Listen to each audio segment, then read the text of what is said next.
vous revenez, Céline, sur les résultats de l'enquête internationale Team sur le niveau de maths des élèves de 58 pays qui viennent d'être dévoilés. Oui, et c'est vraiment pas terrible pour nos élèves de CM1 et de 4e.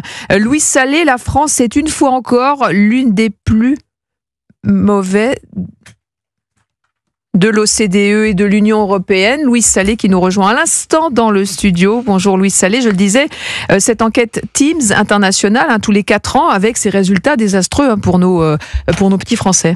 Oui, plus de 80% des élèves français atteignent le niveau le plus bas du test. La France se situe bien en dessous de la moyenne européenne et de celle de l'OCDE. Elle côtoie le Portugal et le Chili en bas du classement, loin derrière la Corée du Sud et le Japon qui sont en tête. Seul point positif relevé par le ministère, le niveau des élèves français stagne depuis 4 ans. Le Covid n'a pas eu de conséquences. Autre inquiétude enfin soulevée par Thierry Rocher du service des statistiques du ministère.